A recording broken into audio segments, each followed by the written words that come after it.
اسلام آباد news desk Honda CD70 کے صارفین کے لیے ایکسچینج پروگرام متعارف کرایا گیا ہے، جس کے تحت پرانی موٹر سائیکل کی قیمت نئی بائیک خریدتے وقت ایڈجسٹ کرائی جا سکتی ہے۔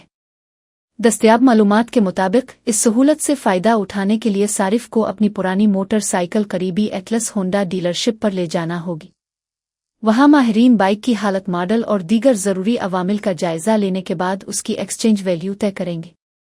ڈیلرشپ کی جانب سے مقرر کی جانے والی رقم نئی موٹر سائیکل کی قیمت میں سے منہا کر دی جائے گی، جس کے بعد خریدار کو صرف باقی رقم ادا کرنا ہوگی۔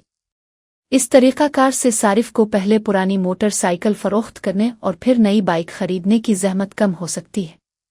تاہم پرانی CD70 کے لیے کمپنی کی جانب سے کوئی یکساں مقررہ ایکسچینج قیمت سامنے نہیں آئی۔ ہر موٹر سائیکل کی قیمت اس کی حالت، ماڈل، استعمال اور دیگر متعلقہ عوامل کو دیکھتے ہوئے الگ مقرر کی جائے گی۔ دستیاب تفصیلات کے مطابق نئی ہونڈا CD70 کی قیمت 1,59,900 روپے ہے۔ ایکسچینج کی صورت میں خریدار کو ادا کی جانے والی حتمی رقم کا انحصار پرانی موٹر سائیکل کی طے شدہ ویلیو پر ہوگا۔ ایکسچینج سہولت سے فائدہ اٹھانے کے خواہشمند صارفین کو مشورہ دیا گیا ہے کہ وہ ایٹلس ہونڈا کی متعلقہ ڈیلرشپ سے رابطہ کر کے اپنی بائیک کی قیمت، ضروری دستاویزات، شرائط اور دیگر قواعد کی مکمل معلومات حاصل کریں۔